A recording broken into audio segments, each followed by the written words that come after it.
Hey! Hi, how you doing? This is Ryan, and welcome back to the Gamertron Show. Now, while I remain the eternal optimist and will forever be against the hyperbolic rhetoric online about how modern gaming sucks, there are no good video games released nowadays, absolute nonsense. Total delusions. However, it would be foolish of me to not acknowledge what is currently going on in the AAA video game industry.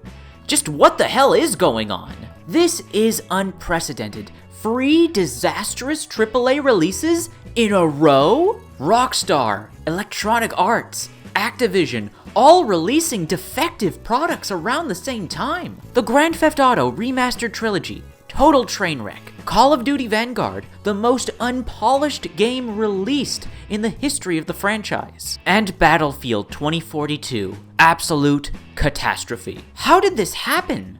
What is going on? Now, every year in gaming, we get at least 1, maybe 2, high-profile AAA video games that launch in an unacceptable state, and then the internet proceeds to make fun of them. In 2018, it was Bethesda's Fallout 76. In 2019, it was BioWare's Anthem. In 2020, it was Marvel's Avengers and Cyberpunk 2077. You get the idea. And you would think that after all of these disastrous AAA video game releases, after all of these colossal failures, you would think video game publishers and developers would, I don't know, learn a lesson or two? How? Why are we repeating the same mistakes? First up, from Rockstar, it's so bizarre seeing them put out an unfinished, unpolished product when they're a studio known for taking their time and their games having an absurd amount of attention to detail. So why they decided to completely half-ass the GTA Trilogy remaster? It beggars belief. Why wouldn't you just delay the game and release it when it was finished and polished?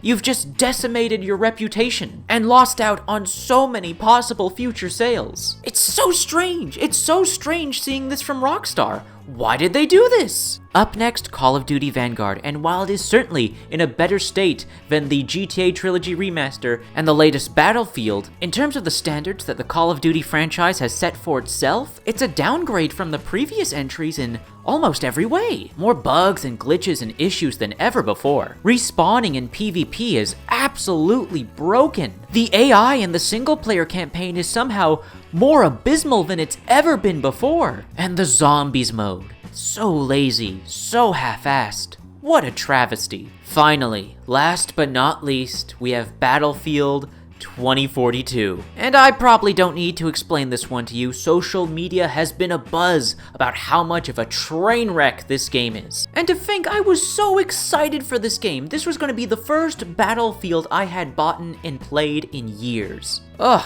tragic.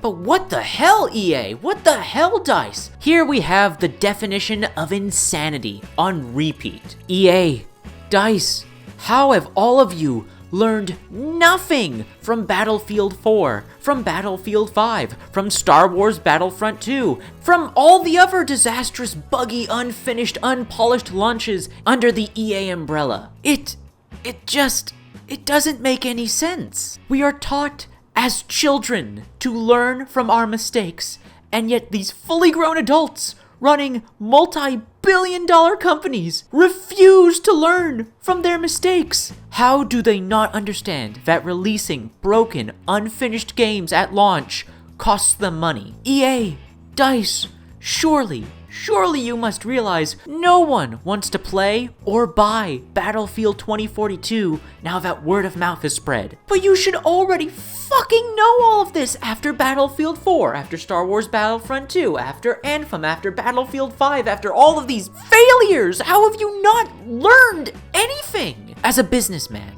it boggles my mind and frustrates me to no end. Because this is just a lose-lose scenario for all the different communities for these games, for all the different developers and publishers. Everyone fucking loses. The customers are stuck with a defective product and feel like shit for buying it, and will probably not purchase any more games from these companies in the future. The developers feel like shit because they put out a product that they know wasn't their best work, and now Lord knows they're going to get a tidal wave of toxicity coming their way. And the publishers make far less money than they otherwise could have because now far less people are going to buy buy these games because they've heard they're defective. Which is why I'm so damn happy for the video game Halo Infinite and its developer, Free4Free Industries. The proof is in the pudding. They delayed their game by an entire year past the original release date. They polished and refined it. And now just look at the numbers. Since the free-to-play multiplayer launched, it's been enjoying a massive, healthy player base, an immense amount of community goodwill. Pre-orders for the campaign are doing gangbusters. It's a top seller. And Microsoft is raking in a fortune already from microtransaction sales alone.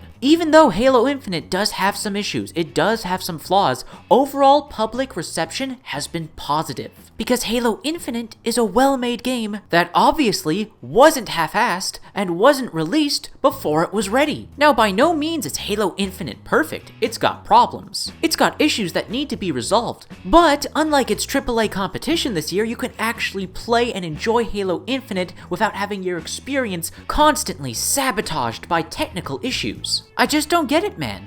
I just don't get it. All of these big AAA video game publishers, Rockstar, EA, Activision, they have more money than God. They can afford to delay their games and release them in a polished state. But they just don't, and then they suffer the consequences. They don't make nearly as much money as they could have, the developers suffer because they don't make as much money, and they get all the backlash, and the consumers are left with a disappointing product. Everyone loses! Congratulations, you all played yourselves. Something is going on with these big AAA video game publishers that we're just not seeing, and it's not the greed, it's not the worker abuse, it's something else. Don't get me wrong, the greed and the worker abuse especially is fucking horrendous. God help those poor souls. Video game developers everywhere, if you can, go independent. Or at least maybe find a job at Microsoft or Sony, they'll hopefully treat you better. But when it comes to these video game publishers, no one is forcing them to release their games unfinished. This is a choice of their own free wills. But why? Why are they making this choice? This is what perplexes me. Are all of these fucking companies run by man-children living in an echo chamber? Do they not look at their numbers? Do they not look at their public relations? Why are you in the business of publishing video games if you're just going to self-sabotage yourself so you end up selling less video games than you could have? It's so frustrating. It's so frustrating. Now then, however, despite all of this, I still stand by the fact that 2021 has been a great year for gaming. Ah, hell, you know what? Not just great, fucking fantastic. Call of Duty, Battlefield, and Grand Theft Auto do not represent all of gaming. Hundreds of video games release every year. Free, buggy, broken, unfinished messes do not represent all of 2021 in gaming. Don't let free, disappointing disasters overshadow the dozens upon dozens of truly spectacular video games we had to enjoy this year. We got Resident Evil 8 Village, Ratchet & Clank Rift Apart, Psychonauts 2, Metroid Dread, It Takes Two, Deathloop, Marvel's Guardians of the Galaxy, Kena, Bridge of Spirits, Tales of Arise, Scarlet Nexus, Little Nightmares 2, Road 96, Tormented Souls, Grime, and of course, who could forget the early access game of the year 2021, Subverse.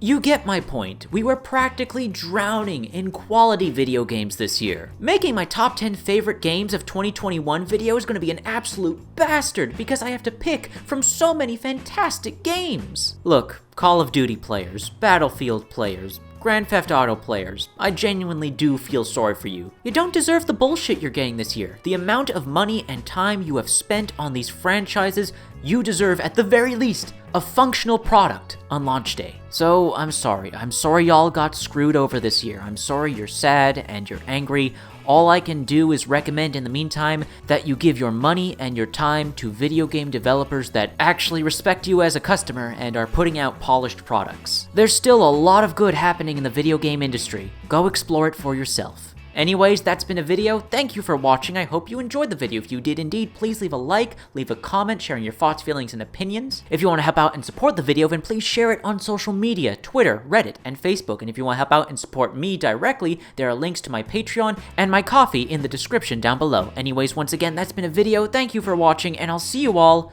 later.